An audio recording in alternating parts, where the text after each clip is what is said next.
pasaremos a nuestro siguiente ponente, el doctor Lionel Calderón. Pero antes de iniciar con el doctor Lionel Calderón, quiero hacer unas puntualizaciones en este intermedio. Primero, como ya dije, la grabación va a quedar en el Facebook de Aprende, de la página Aprende, para que la puedan ver 1, 2, 3 veces, tomen apuntes, la compartan con sus amigos, allí va a quedar la grabación. El formulario de asistencias de ayer se encuentra en la página Aprende, pueden ingresar allí y llenarlo, sea en este momento, sea después de la conferencia. Por cuestiones técnicas les va a llegar sus correos registrados, los correos con los que se registraron en este evento, les va a llegar a las 4 p.m. Lo mismo haremos con el formulario de asistencias de hoy. Eso para que lo tomen en cuenta.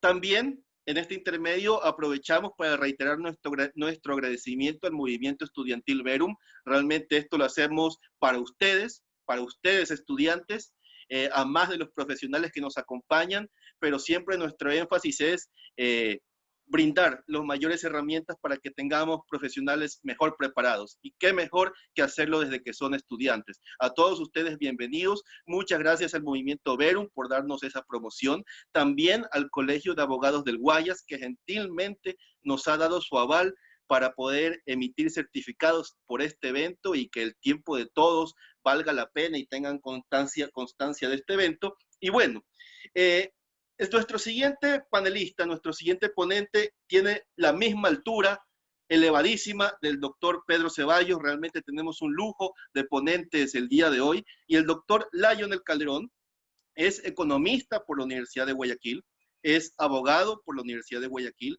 es máster en Derecho Penal Económico Internacional por el IAEU y la Universidad de Granada, es máster en Derecho Privado, especialización en Derecho Mercantil por la UCM, es máster en Derecho Público, especialización en Derecho Penal por la UCM, y es doctor en Derecho por la Universidad Complutense de Madrid, UCM. Este es una semblanza muy resumida de sus labores. Él realmente es un catedrático que se ha dedicado a promover la academia, a promover el conocimiento, y además, debo mencionarlo, él es parte del estudio jurídico Vera Páez, realmente un estudio de altísimo nivel que se dedica a temas de derecho penal. Ha tenido temas muy sonados, realmente son conocedores de este tema y debemos agradecerlo porque nos dieron la gentileza de poder tener en estas jornadas al doctor Allen Brevera el día de ayer, y hoy nos brindan la oportunidad de poder contar con el doctor Lionel Calderón, que nos hablará de un tema muy interesante. Si el doctor Pedro Ceballos nos habló de la dogmática penal, el doctor Lionel Calderón nos hablará del poder punitivo del Estado. Y no tengo más que decir, sino mi agradecimiento por contar con usted. Doctor Lionel, está en su casa, por favor, tiene la palabra. Buenas tardes, Doménico, ¿me escuchan bien? Quisiera confirmar primero eso. Se le escucha perfecto, doctor. Muy bien, buenas tardes, Doménico, buenas tardes, César, a todos los organizadores, a todos los presentes. Primeramente, darles la enhorabuena, las felicitaciones por este tipo de actividades que realmente hablan muy bien del trabajo que están realizando y de sus finalidades. Pues ahora voy a hablar un poco lo que me han sugerido, me han pedido que hable sobre los límites del poder punitivo y relacionándolos un poco a las actuales circunstancias que vivimos. Eminentemente se trata de un tema dogmático. Es un tema dogmático, pero es un tema dogmático de fundamentación. Entonces, yo quisiera relajar un poco la situación y señalar una idea básica, ¿no? Una idea básica para poder generar un ambiente de discusión, porque eso es lo más importante aquí. El derecho penal tiene una función específica, ¿no? A lo largo de la historia, los diferentes autores han tratado de propiciar una explicación para esta función. Modernamente, hay algunos autores, cuando hablan sobre la ciencia del derecho penal, realmente señalan que el objeto de la ciencia del derecho penal es encontrar una explicación a la justificación de por qué es lícito que el Estado tenga un derecho para intervenir en la libertad de las personas, en la libertad de organización en general de las personas. Es lo que denominamos derecho penal subjetivo. El derecho penal objetivo sería solamente el conjunto de normas que componen ese ordenamiento. En el caso ecuatoriano, por ejemplo, el Código Orgánico Integral Penal. Sin embargo, ese derecho que tiene el Estado para habilitar la pena, para intervenir, lo denominaríamos derecho penal subjetivo o jus puniendi o derecho a penar. Realmente lo correcto sería derecho a penar más que derecho penal. Sobre este punto, quisiera señalar que voy a tratar de utilizar una metodología crítica, ¿no? Desde lo que hubiera propuesto la Escuela de Frankfurt en su momento, sobre lo que es el derecho penal, sobre lo que es el derecho en general y sobre lo que es el derecho penal. Porque hoy en día, dadas las experiencias que tenemos alrededor del mundo, y el Ecuador también es prueba de esta latente tensión que existe entre protección de los derechos, protección de la libertad y uso irracional del poder punitivo del Estado, pues se vuelve necesario tratar de realizar estas actividades. Desde una perspectiva crítica, el derecho es una solución que se ofrece a los problemas que surgen con ocasión de la convivencia. O sea, el derecho, para ser derecho, no basta con que esté vigente. Es necesario que ese derecho realmente esté vinculado con la solución de un específico problema jurídico, un específico problema de convivencia. Eso no significa que aquellas normas que no funcionen o no tengan vigencia, vida, pues tengamos que simplemente eliminarlas. No, para nada. La propuesta indica que aquellas normas, que siendo normas válidas para poder restringir, en el caso que nos encontramos estudiando, el poder punitivo del Estado, pero que no funcionen, pues lo que tenemos que hacer es tratar de verificar por qué no funcionan. Una de las ideas interesantes, sugerentes, de la Escuela de Frankfurt tardía, Jürgen Habermas, nos dice, escribe un libro muy interesante que se llama Facticidad y Norma, o Facticidad y Derecho, dependiendo de la traducción.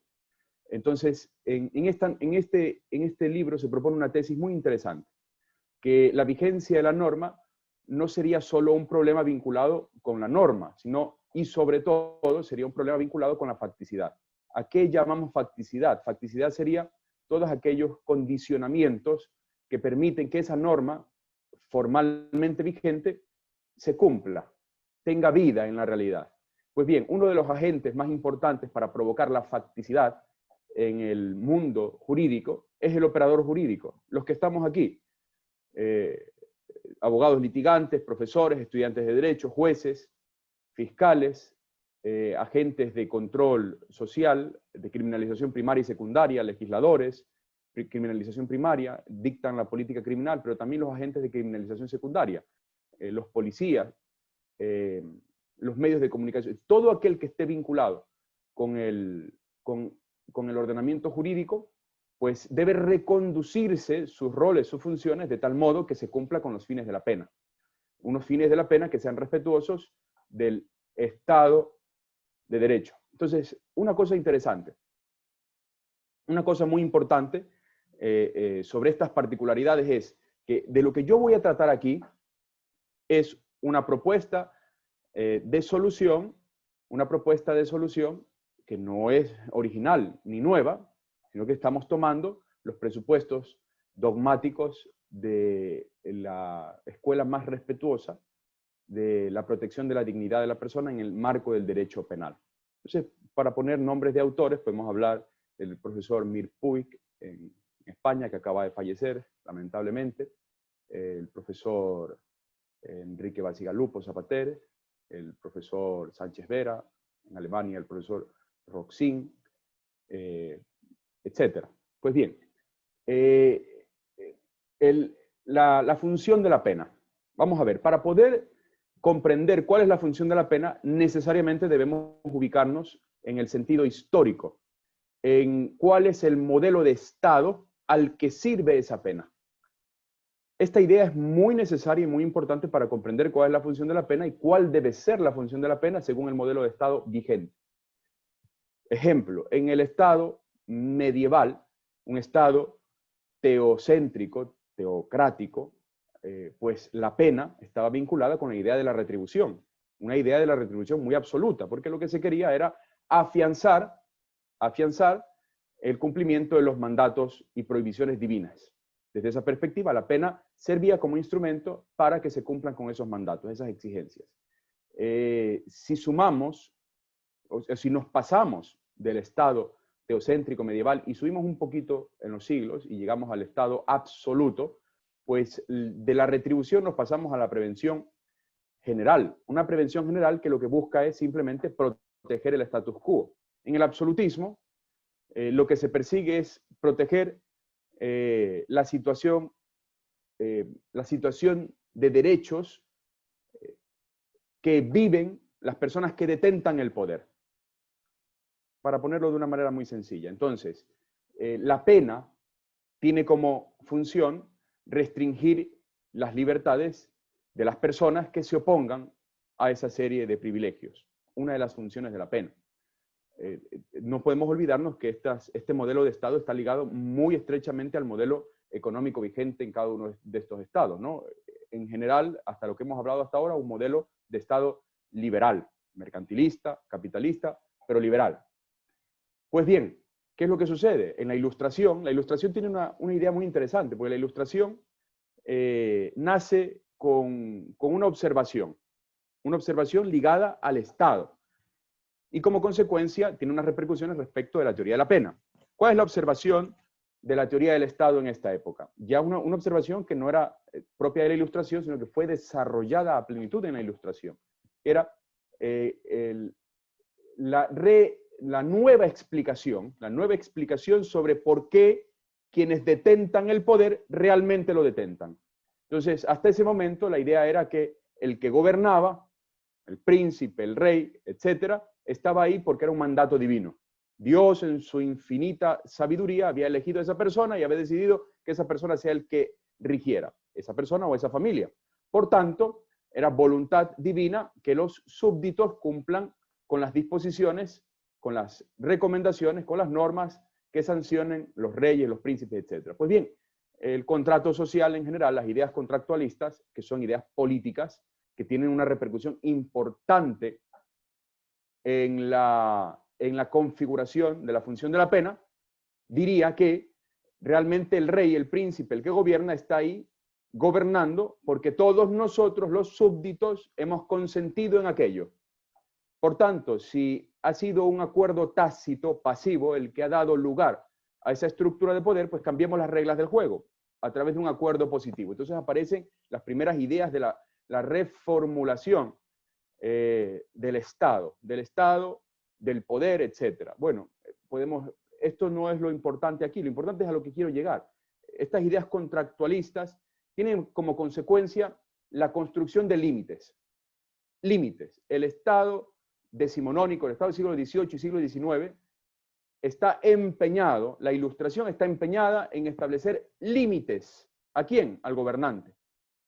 Entonces aparece el primer límite configurador, el primer límite del Estado y que al mismo tiempo es el primer límite del derecho penal. El principio de legalidad. Nosotros en derecho penal conocemos al principio de legalidad bajo este aforismo nullum crimen, nulla pena, sine lege previa, scripta, stricta, etc. Pues se atribuye a Feuerbach el haber acuñado esta expresión. Sin embargo, el principio de legalidad hunde sus raíces en las ideas políticas. ¿Cuál es el sentido del principio de legalidad? Y que se está perdiendo y que es necesario recuperarlo. Por eso he insistido en la primera parte de la exposición en que la facticidad, es decir, los que ayudan a darle vida a la norma, deben comprender adecuadamente estas cuestiones. Los operadores jurídicos están llamados a comprender que la única forma posible de que el derecho tenga vida, de que se proteja la dignidad de la persona, es que los operadores jurídicos empujen en esa tarea, coadyuven en esa tarea.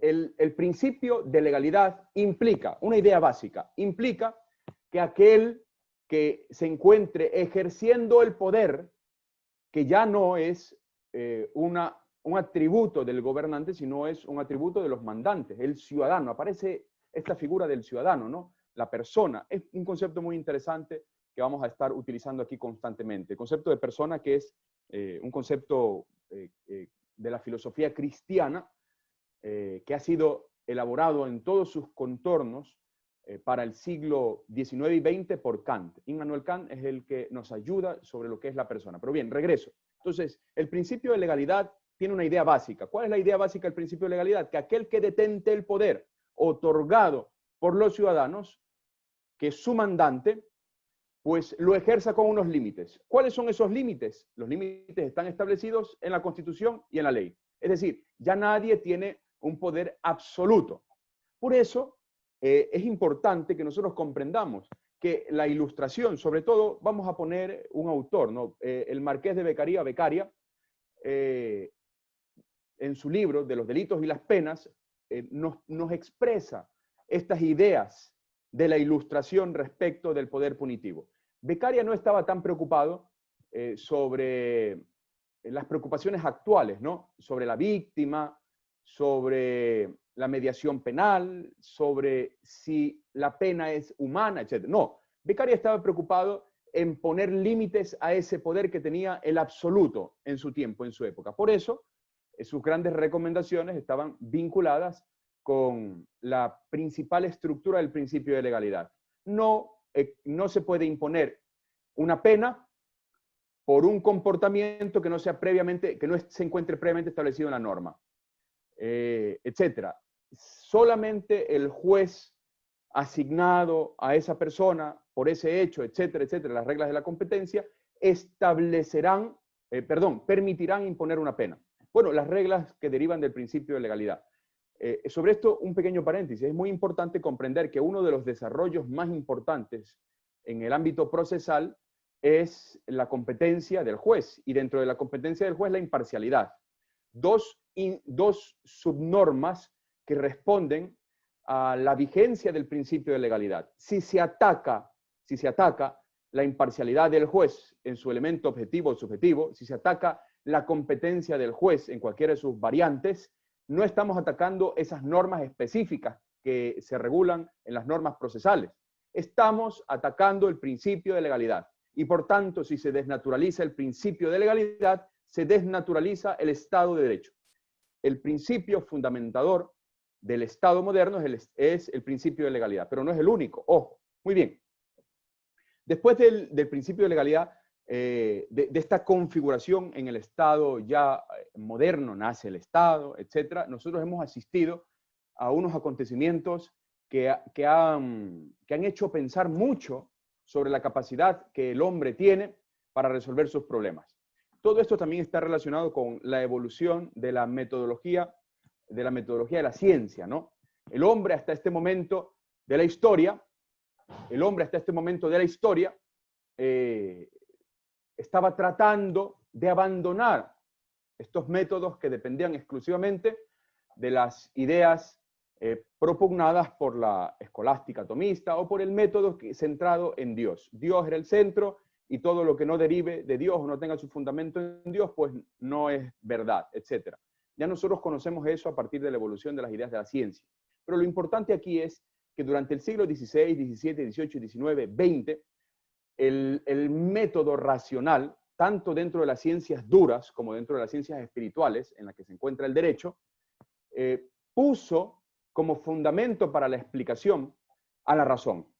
Entonces el hombre confiaba muchísimo en su razón para explicar las categorías. El problema es que nos olvidamos de estos límites que estaban establecidos en el antiguo régimen. Ahora estos límites estaban solamente en la razón. Kant, por poner un ejemplo, propone que el límite para la razón sea una ética, la ética correcta, la ética de los deberes, consignada en unos principios categóricos, en unas ideas categóricas, de las cuales el hombre, como es libre, su razón no va a atacar esos principios. Sin embargo, nosotros hemos visto que en el siglo XX el hombre ha asistido a los errores de la razón. los horrores de la razón que pues, se pueden ver observados en la Primera Guerra Mundial, la Segunda Guerra Mundial, pues la Revolución Rusa, etc. Acontecimientos sangrientos fundamentados en normas. La razón da vida a la norma y no hay más límite para la norma que la razón. Y si la norma dice esto o aquello, hay que cumplirla porque está fundamentada en tal o cual razón. Las leyes de Nuremberg, por ejemplo, que establecían una restricción ilimitada de derechos para las personas, para los judíos especialmente, pues era una norma completamente contraria al principio de legalidad y al principio de protección de la dignidad de la persona. Sin embargo, hemos tenido que esperar hasta la posguerra para que el moderno constitucionalismo construya una nueva base de Estado, una nueva idea de Estado. La Constitución de Bonn del año 49, en su artículo 1, pues proclama que el Estado alemán es un Estado social y democrático de derecho y que el poder público tendrá como límite la protección de los derechos humanos o de la dignidad de la persona. Lo mismo señala la Constitución española en el artículo 11, lo mismo dice desde una interpretación sistemática el artículo 1 y el 84 de la Constitución ecuatoriana. El 1 y el 84 son equivalentes funcionales al 11 de la española y al 1 de la alemana. Pero ¿qué significa esto? Hemos visto ya poco a poco cómo cada modelo de Estado va otorgando una función a la pena. En el Estado totalitario, puede ser el Estado totalitario de la Revolución rusa o el Estado totalitario fascista en Italia del 20 o el Estado nacional socialista totalitario en la Alemania nazi. Pues todos estos estados se caracterizaban por un exceso en la función de prevención. Lo importante era proteger las ideas, la ideología imperante en ese estado. Ideas que eran en general contrarias al respeto a los derechos humanos, tal y como hoy los conocemos. Pues bien, para poder hacer un símil de la dialéctica hegeliana, la tesis sería el Estado, la forma de Estado en el Estado liberal, la antítesis sería la forma de Estado en el Estado totalitario de la primera parte del siglo XX, y la antítesis, que sería lo que ha aparecido después de la posguerra, de la Segunda Guerra Mundial, sería el Estado social y democrático de derechos. Con más o menos o similares formulaciones, las constituciones en Occidente tienen idénticas normas. En el Ecuador, el artículo 1 dice el Estado ecuatoriano es un Estado de derechos y justicia, pero también dice social y democrático. Por tanto, nos sirve esta construcción, es plenamente válida para lo que ocurre en el Ecuador. Entonces, ¿qué es lo que sucede? Desde esta perspectiva, este modelo de Estado exige, demanda unos específicos límites para el poder punitivo del Estado. ¿Cuáles son esos específicos límites? Pues el primero ya está recogido por el Estado liberal, que es el principio de legalidad. El principio de legalidad constituye el primero de los límites en el Estado de Derecho. El primero de los límites en el Estado de Derecho. El principio de legalidad en sus connotaciones específicas, ¿no? Y ahora sí podemos, ya después de esta introducción y después de haber planteado el objeto de la exposición, podemos ya meternos un poquito ya en materia, ¿no? El principio de legalidad penal, el nullum crimen sine pena, nullum crimen, una pena sine lege, previa, scripta, stricta, etc., es un principio rector que determina que, por ejemplo, el legislador, al momento de establecer los tipos penales y las penas, debe respetar las reglas básicas establecidas en la Constitución, ya sea a través de los mandatos positivos o mandatos negativos. Por ejemplo, un mandato negativo sería, si en el Ecuador se protege sin miramientos la libertad sexual, sin lugar a dudas, no cabe que en el Ecuador exista un tipo penal que prohíba las prácticas del ejercicio de la libertad sexual en un modo no heterosexual, las prácticas homosexuales, etc. Sería completamente restrictivo de derechos.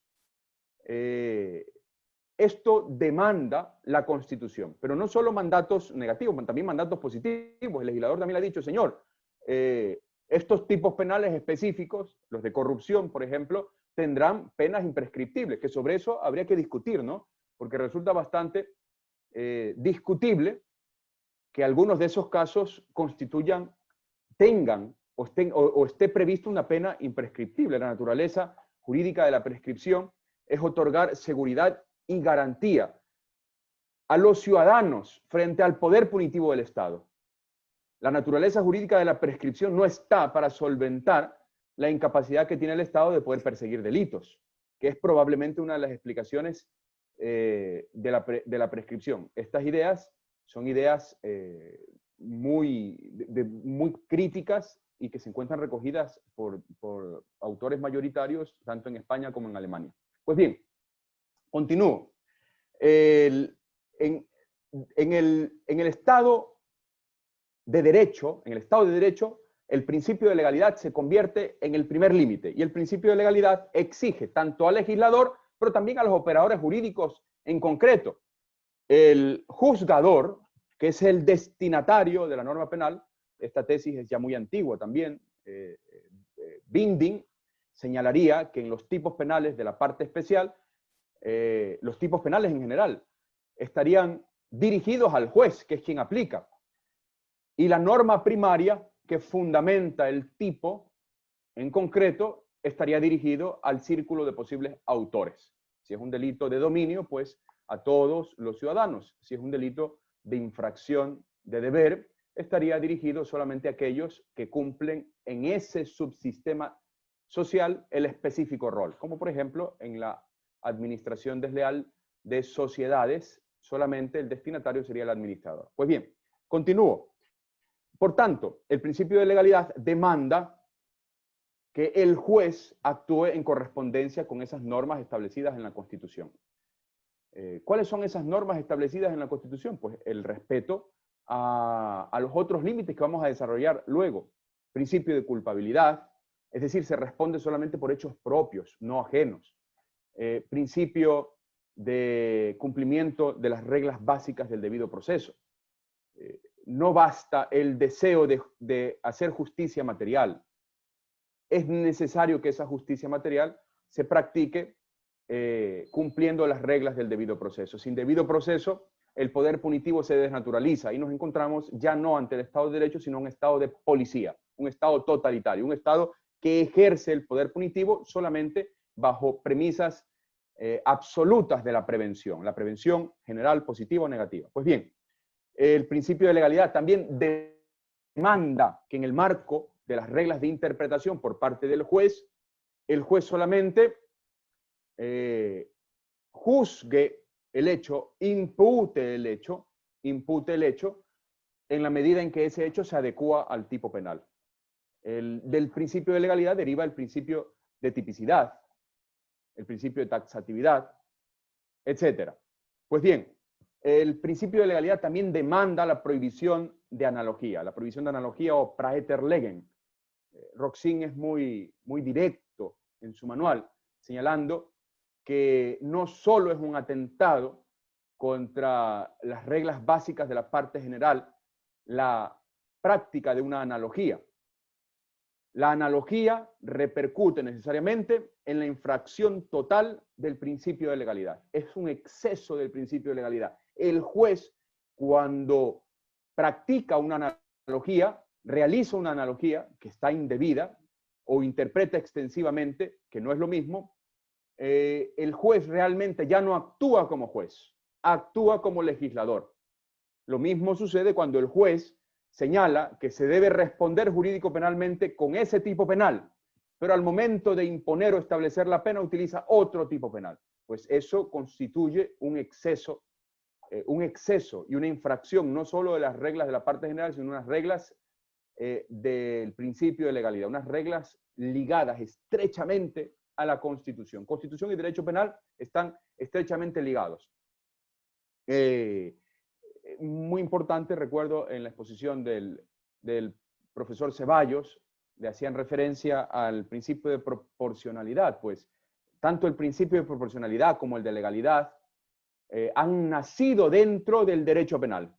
Han nacido. Su carácter general para la solución de los conflictos en las otras materias ha hecho que las otras parcelas del derecho, como en este caso el derecho constitucional, lo tome y lo haga un principio rector o general. Pero el principio de proporcionalidad es un principio del derecho penal que demanda que para ese comportamiento se establezca una pena acorde al grado de ataque al interés jurídico. Pues bien, del Estado social, recuerden ustedes, el Estado ecuatoriano, de una interpretación sistemática y conjunta entre el artículo 1 y el 84, establecería un Estado de derechos social y democrático. Del Estado social derivarían unas limitaciones específicas. ¿Cuáles son esas limitaciones? La necesidad de que se verifique la utilidad.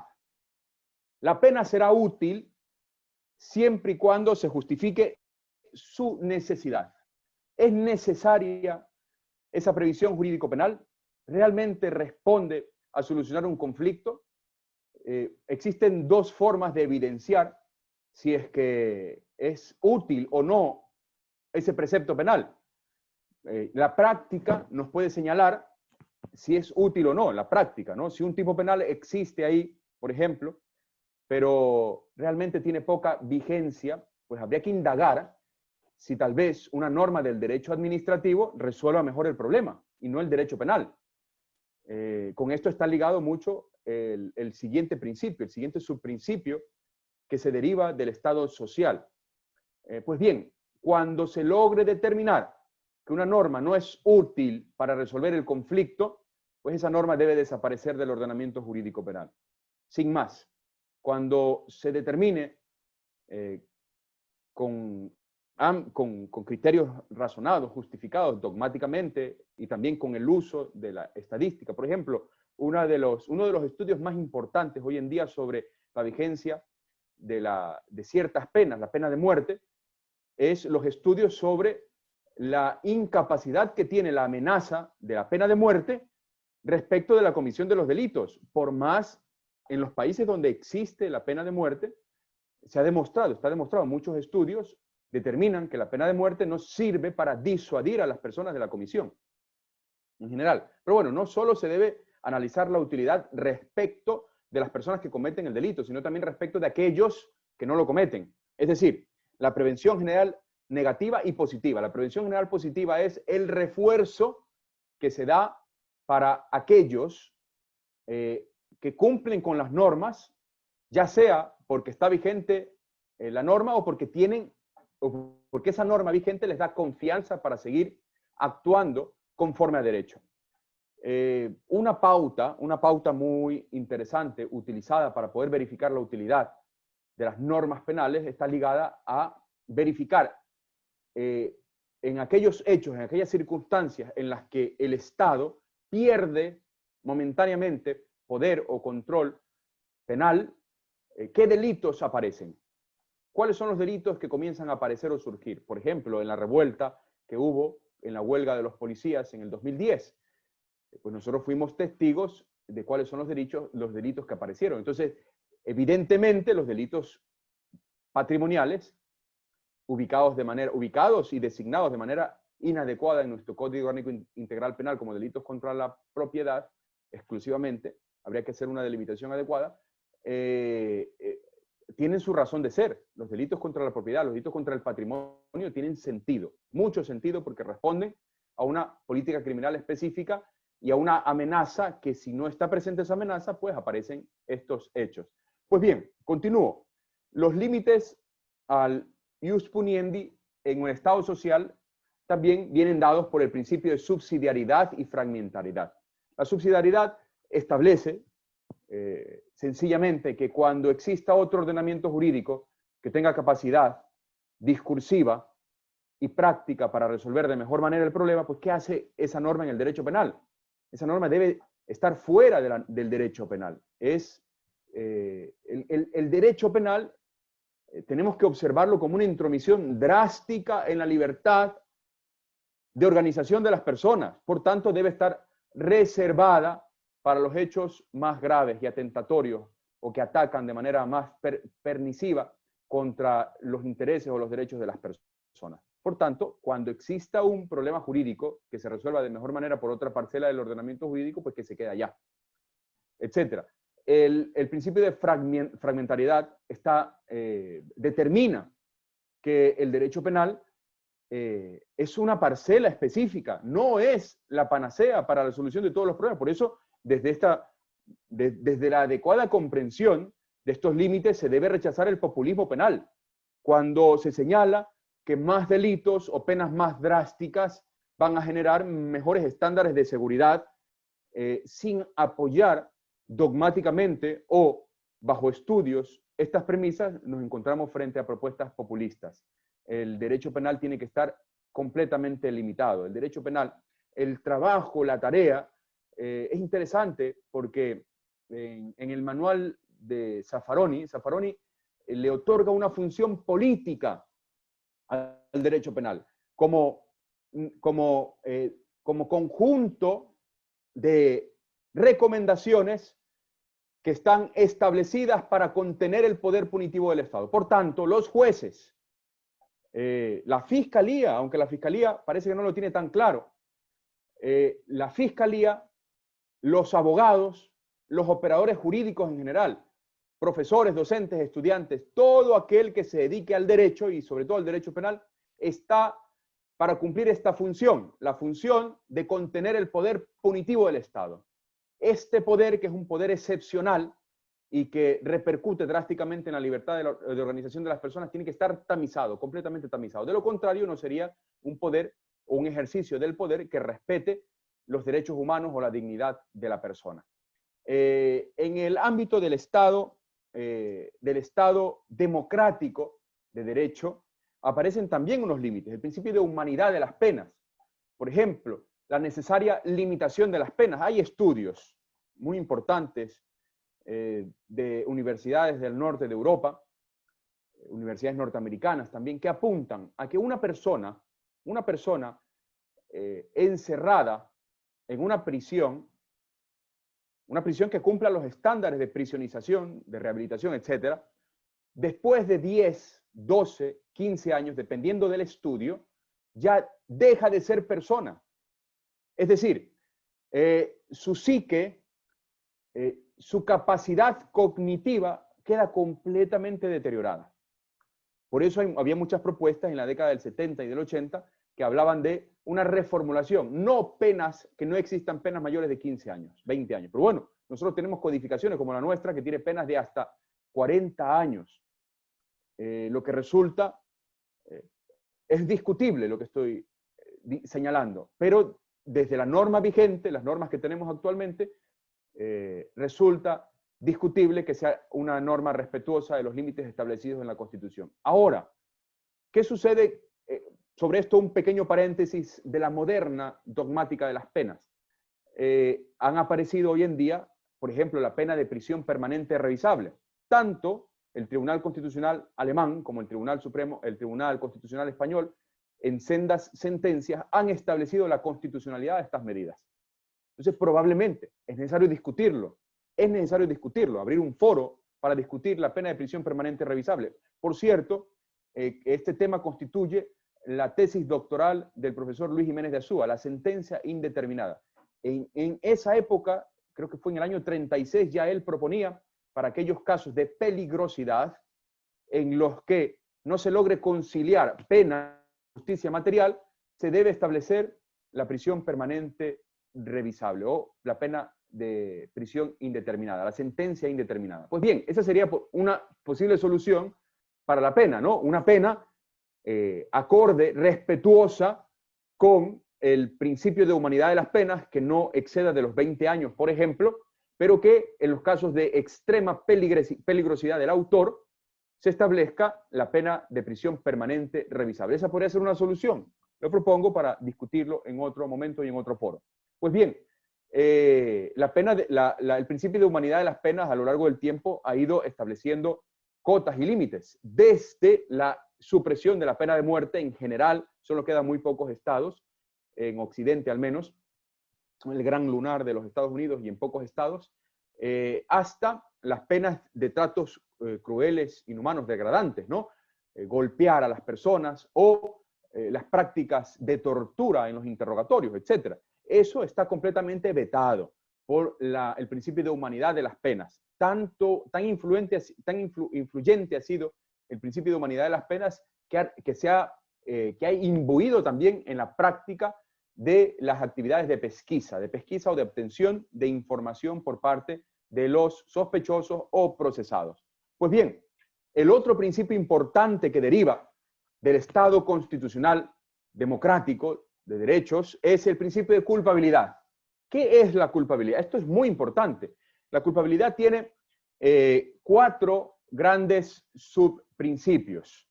El más importante, el principio de culpabilidad en sentido estricto.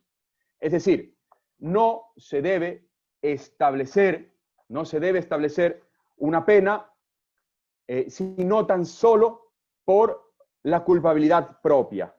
Es decir, la persona responde por hechos propios, que es el segundo subprincipio del principio de culpabilidad. Un principio, la culpabilidad por hechos y propios. Luego, el principio de culpabilidad está ligado también a la necesaria imputación por dolo e imprudencia, o dolo y culpa. Bueno, el profesor Ceballos realizó la explicación sobre el dolo y la culpa. Podríamos dedicar también otro foro para discutir estas cuestiones muy interesantes. Sobre esto solamente voy a referirme a una cuestión interesante, ¿no? El dolo y la culpa, la adecuada definición del dolo y de la culpa repercuten necesariamente en un límite para la imputación. Vamos a ver. Si no se logra probar que en el hecho investigado el autor, en los casos dolosos, tenía conocimiento de la acción y de sus consecuencias jurídicas, es decir, de los elementos objetivos del tipo, en concreto, pues difícilmente se puede predicar de esa imputación que se trate de una imputación respetuosa de las normas básicas del debido proceso, del principio de legalidad, de la tutela judicial efectiva, de la seguridad jurídica y en general de todo lo que estamos comentando. Es necesario exigir el cumplimiento de esta tarea, que se pruebe el conocimiento de la acción y de sus consecuencias jurídicas, que se pruebe el conocimiento de los elementos objetivos del tipo.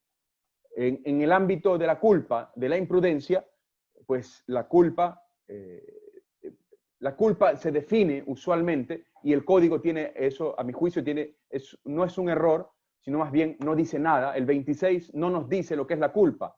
Nos dice que en todo caso, cuando nos encontremos ante la infracción de un deber objetivo de cuidado, nos encontremos ante un delito culposo. Pero si aceptamos que tanto que a nivel del tipo objetivo, tanto en el delito doloso como en el delito culposo, el deber objetivo de cuidado es exactamente lo mismo que la infracción del riesgo jurídicamente desaprobado, pues no habría ninguna diferencia entre tipo doloso y tipo culposo cuando se afirma que se debe superar un deber objetivo de cuidado. El deber objetivo de cuidado es lo mismo que el riesgo jurídicamente desaprobado. Por tanto, la diferencia entre dolo y culpa no puede ser la infracción de un deber objetivo de cuidado. Más bien eso es lo que los iguala, los une. Tanto en el delito doloso como en el delito culposo se debe superar el riesgo jurídicamente desaprobado. Por tanto, ¿dónde está la diferencia entre tipo doloso y tipo culposo? Pues la diferencia estaría en si se determina que el autor tenía o no conocimiento. Si no tiene conocimiento, entonces sabemos que al menos puede caber una imprudencia, pero para que se demuestre la imprudencia se debe establecer que el autor infringe el deber específico de conocer. Pues bien, todas estas connotaciones, como decía el compañero Doménico al iniciar la presentación de este foro, son importantes. La dogmática está completa, de una manera intensa, muy involucrada con la práctica penal. La adecuada determinación del hecho concreto sobre si es doloso o culposo es necesaria para poder hablar de una imputación respetuosa de estos límites que venimos comentando. El principio de culpabilidad no se agota si no se establece una adecuada imputación al tipo subjetivo. Muy bien. Otro de los límites en el Estado democrático vendría dado por el principio de proporcionalidad. ¿Qué es el principio de proporcionalidad? Pues bien, en el caso concreto, el principio de proporcionalidad se puede verificar tanto al momento en el que el legislador establece los delitos y las penas. Es decir, que el legislador guarde una adecuada correspondencia entre ese tipo o esa prohibición o esa conducta que prohíbe y la pena. Por ejemplo, si para la estafa establece una pena X, pues sería inadecuado que para el delito de abuso de confianza en su modalidad de administración desleal o de apropiación indebida establezca una pena del doble, a menos que establezca un tipo agravado específico y lo justifique, etc. Las penas deben guardar correspondencia, proporcionalidad con el comportamiento prohibido.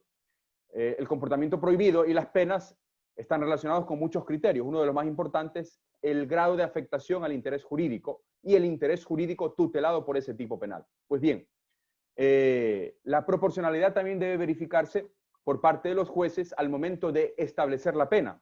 Ya se ha superado el primer eslabón de la imputación, es decir, ya nos encontramos ante una conducta típica, luego el segundo nivel antijurídica, y se ha determinado que es culpable. Pues bien, en el momento de determinar la pena, el juez debe establecer una pena proporcional al hecho probado, al hecho estudiado, al hecho que forma parte de ese proceso. Y en función de la gravedad, relacionándolo al tipo en concreto, deberá establecer la pena.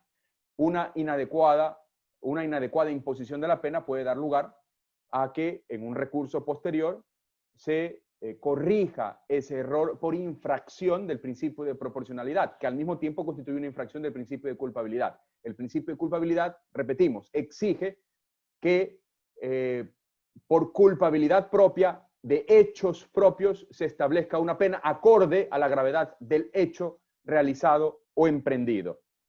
Pues bien, en el ámbito de los límites establecidos en el Estado democrático,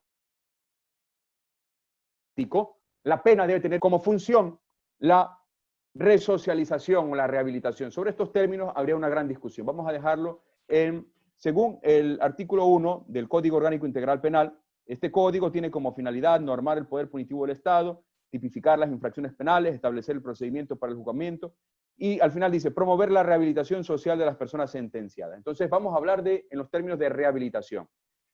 Infracción del Estado democrático es que no se verifique que la pena establecida produzca la rehabilitación. Pues bien, esto es una deuda pendiente. Sobre esto sobran las explicaciones, más bien hay muchas críticas. Hay cuestiones que deben cambiar, pero a mi juicio, lo más importante, vamos ahora sí rápidamente, para poder culminar, toda esta gran explicación está relacionada con juzgar, con criticar o con analizar críticamente la excepcionalidad, la emergencia, la situación que vivimos ahora y estos límites al poder punitivo. La premisa general es que el estado de excepción es un estado constitucional de excepción. Y el estado constitucional de excepción debe ser un estado que respete estos principios y estas garantías. Es decir, las limitaciones a los derechos que se establecen en la propia Constitución, en el 164, a ciertos derechos, la movilidad, el domicilio, etcétera, están ligados a la declaratoria de esa excepcionalidad. Pero es importante señalar que bajo ningún concepto, ni el 164, ni ninguna otra norma del ordenamiento constitucional o jurídico ecuatoriano establece que en tiempos de excepcionalidad van a regir de una manera reducida, disminuida, diminuta las normas penales o los límites establecidos a las normas penales. Por tanto, toda esta construcción que deriva de un derecho penal respetuoso de la Constitución, respetuoso de la dignidad de la persona y de los derechos humanos, debe estar vigente también en los tiempos de excepcionalidad. Se deben cumplir de manera taxativa e irrestricta con estas reglas. Si nos encontramos ante la infracción de estas reglas, pues nos encontramos ante una infracción grave del ordenamiento jurídico de la materia y de la norma constitucional. Pues bien, yo les agradezco mucho a ustedes, insisto, felicito a los organizadores por esta actividad y quiero concluir señalando que la única forma posible de lograr que se contenga el poder punitivo del Estado es que los operadores, los involucrados, litigantes, jueces, fiscales, estudiantes, profesores, etcétera, tengan una comprensión adecuada de que la norma penal, como cualquier otra norma, está al servicio del ciudadano y no está al servicio del Estado per se o de los que detentan el poder. Ellos y el Estado están al servicio de los ciudadanos. Por tanto, las reglas que legitiman o que establecen viabilidad al poder punitivo del Estado deben respetar ante todo la dignidad de la persona y los derechos humanos. Cuando nos encontremos ante ese tipo de normas, pues la única conclusión que nos queda es que son normas restrictoras de derechos y probablemente deban desaparecer. Muchas gracias.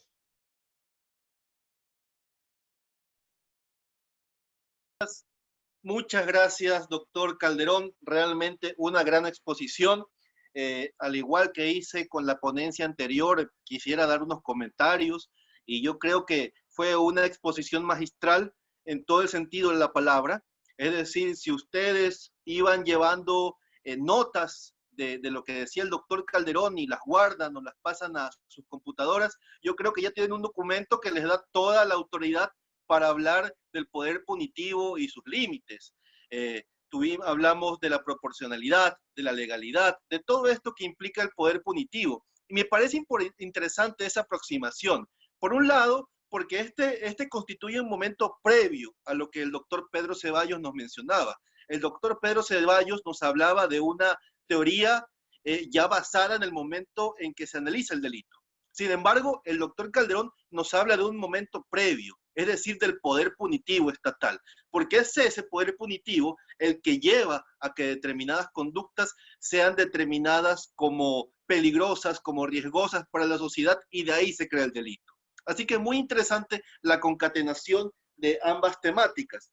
Y bueno, doctor, agradecido de su ponencia, pasamos a la ronda de preguntas. Y quiero marcar la pauta de esta ronda de preguntas, porque yo veo que hay ciertas temáticas generales que se pueden inferir de las preguntas que hemos recibido. Y bueno, esta pregunta que viene de mí como moderador, a modo de que marque la pauta, es sobre lo siguiente.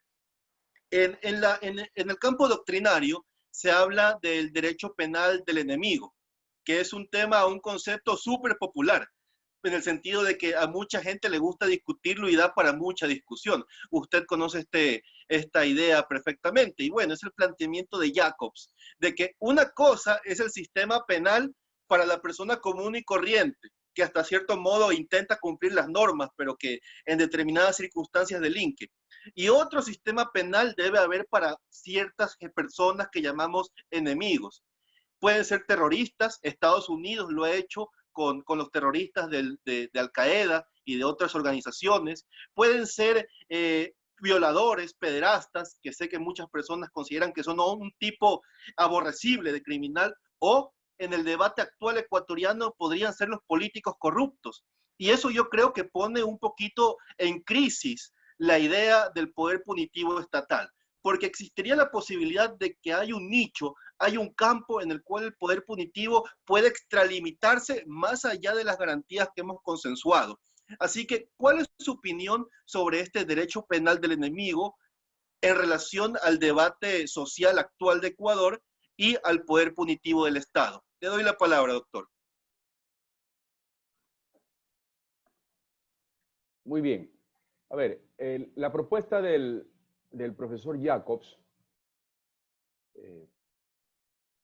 presentada preliminarmente en su conferencia del año 95 en Rostock, una conferencia de profesores de Derecho Penal, en el 85, en Alemania, parte de una observación.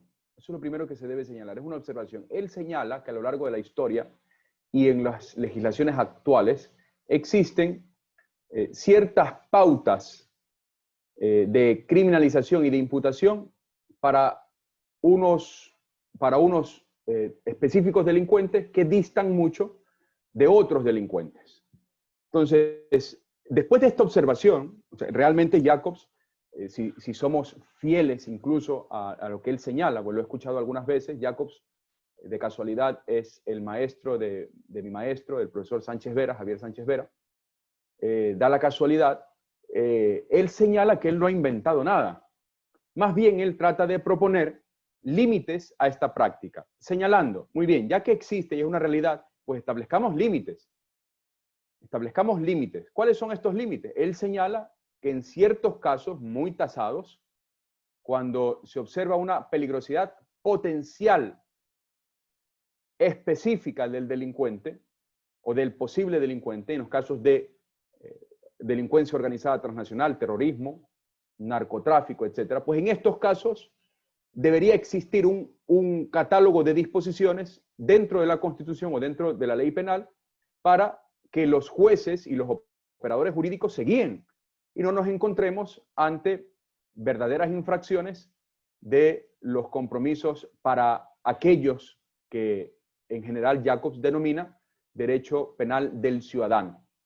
Estaría derecho penal del ciudadano y derecho penal del enemigo. Después, un poco de explicar en qué consiste la propuesta de Jacobs, pues uno de los autores que más ha desarrollado esta tesis es Miguel Polaino Orts, un gran amigo.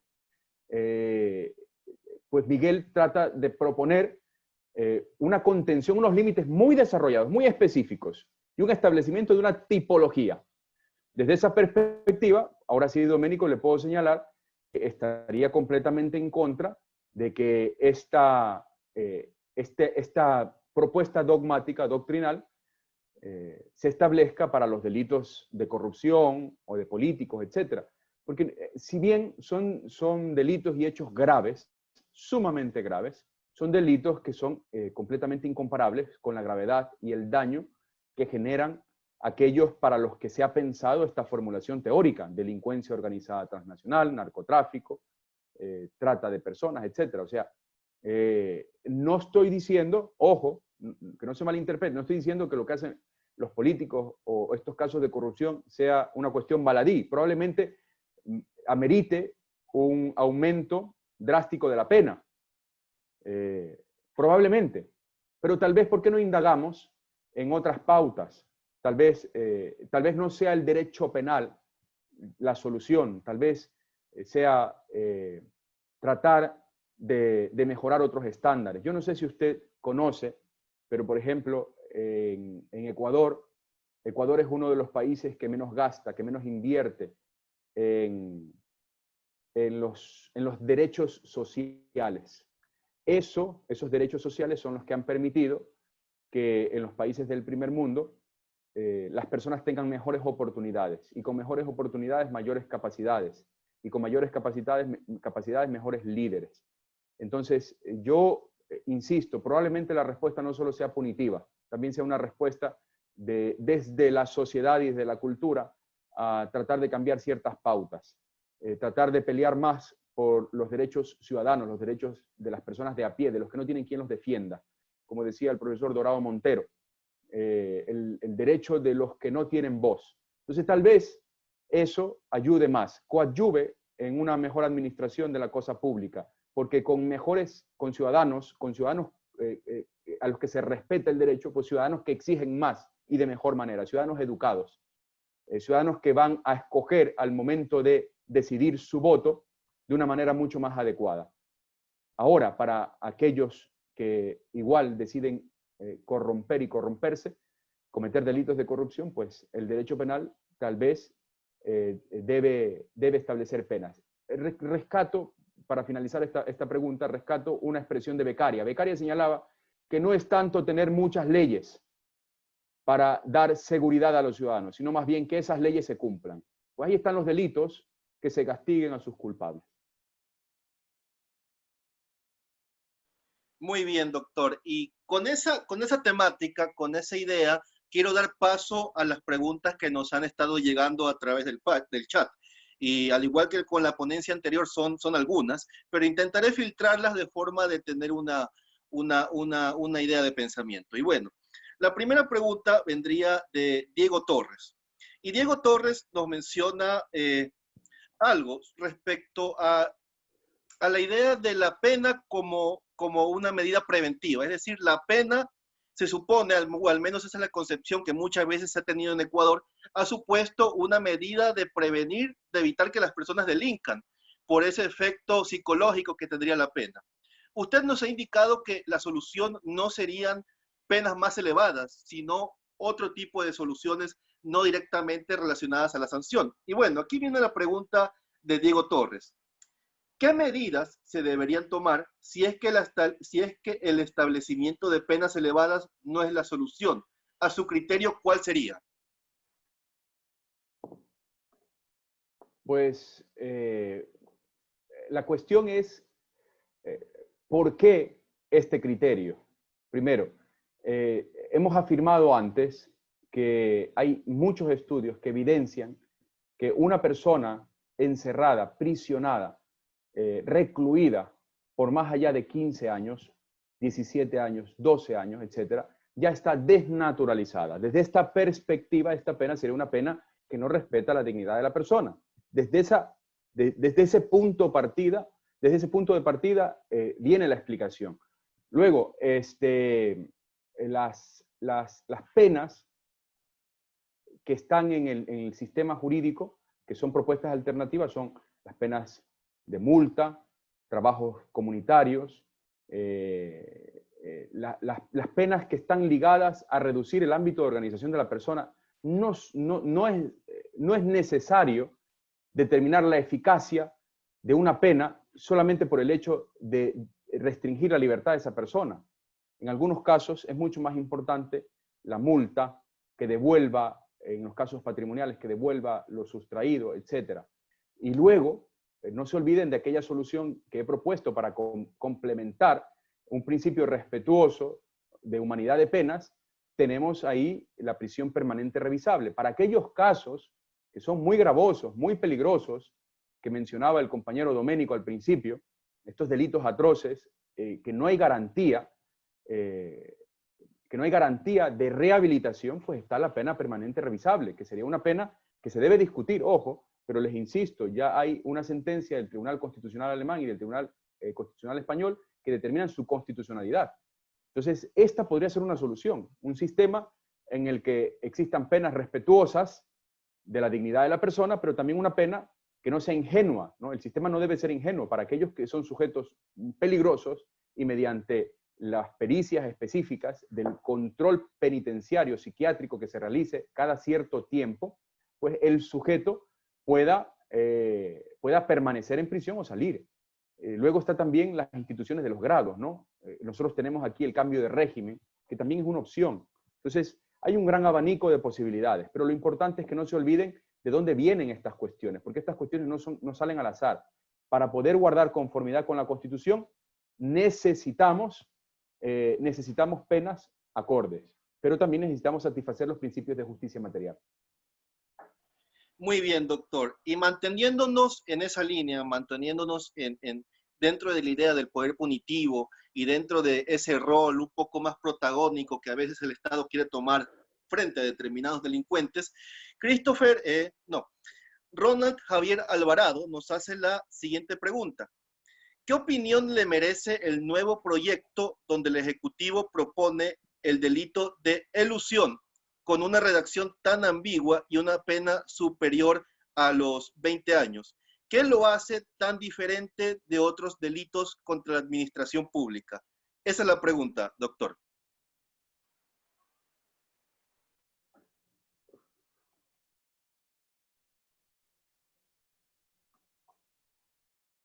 Pues le tengo que responder que no conozco cuál es el tipo de elusión. No sé cuál es el tipo de elusión. ¿A qué se refiere con elusión? ¿Qué tipo penal es ese? Bueno, doctor, esto es realmente un proyecto muy nuevo del Ejecutivo y la idea aquí sería que ellos simplemente están poniendo un delito en el cual dicen, si tú evadiste procesos de contratación pública durante un estado de emergencia, entonces tú cometiste un delito. A eso se resume todo. Y mi pregunta iría, ¿qué opina usted de que el Estado saque este tipo de delitos, más aún considerando que ya existen delitos contra la administración pública que muy probablemente son los que realmente se encajan en la conducta? ¿Qué opina? Bueno, obviamente este tipo penal parece que calca con la situación actual que estamos viviendo de los últimos sucesos, de los últimos hechos, de que presuntamente varios funcionarios públicos, representantes de municipios, de gobiernos provinciales, habrían eludido, ahora sí entiendo, eludido realizar los procesos de contratación de manera adecuada. Sin embargo, yo es que, insisto, estoy absolutamente en contra de los populismos. Tenemos varios delitos, tenemos peculado, tenemos el peculado que contiene la malversación, tenemos cohecho, tenemos concusión, o sea, tenemos un gran abanico de tipos penales. Tal vez la solución podría ser, más que agregar tipos penales, simplificar los que ya tenemos para que sean de una aplicabilidad mucho más adecuada, primero. Y segundo, que se cumplan, porque me parece que esa conducta estaría incluida ya en estos tipos penales.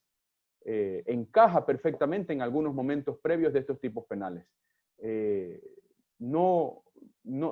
Preliminarmente, no he visto el proyecto, no he visto la norma, tendría que tenerla para poder dar una opinión mucho más adecuada, pero de lo que me cuentan, de lo que me dicen, estaría en contra directamente, más bien estaría a favor de que los tipos penales existentes sean estructurados de una manera más respetuosa de la dogmática penal y de la técnica legislativa, que se corrijan los errores que existen en los delitos contra la administración pública, que eso coadyuvaría de mejor manera en su aplicación y en su práctica.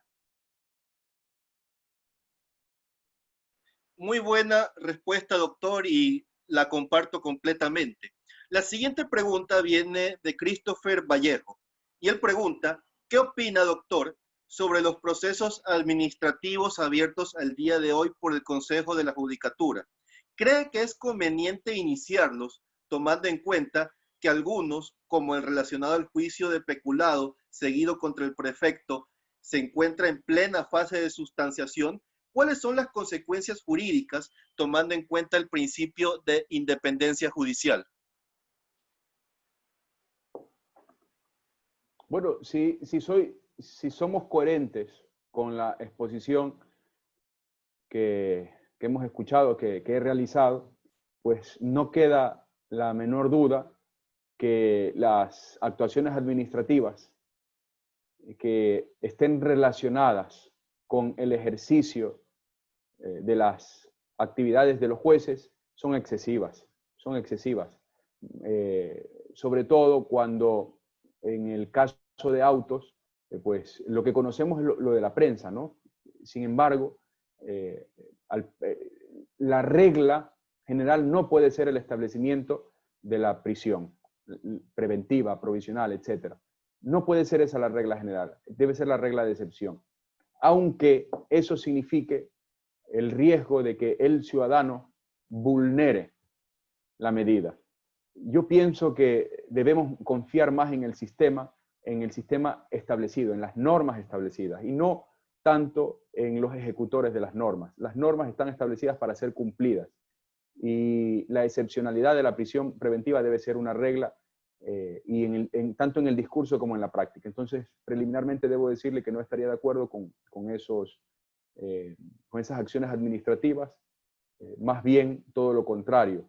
Me parece que debe haber un pronunciamiento de las personas afectadas, de los jueces, del foro de abogados, todos, contra este tipo de prácticas, no tanto dirigidas contra los que actualmente están en esas funciones, sino más bien por el hecho, por la necesidad de cumplir con este rol que cumplen los operadores jurídicos en el subsistema, que es coadyuvar al respeto de la Constitución y de las normas básicas ligadas a la dignidad de la persona. No es posible que en el Estado de Derecho se toleren esas prácticas. Gracias, doctor. Y la última pregunta para terminar esta ronda de preguntas.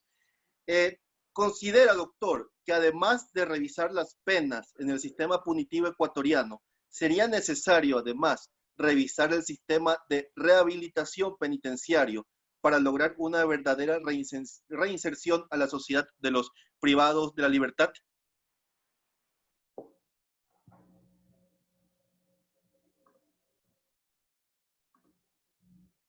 Evidentemente,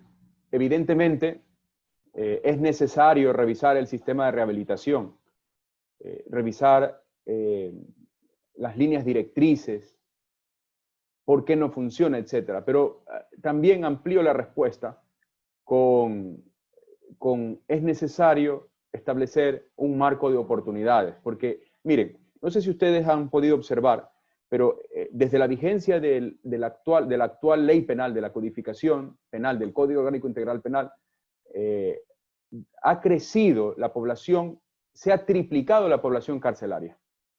Entonces, yo no sé si eso habla bien o mal de un código, no sé si eso habla bien o mal de una sociedad, de su cultura, del Estado de Derecho.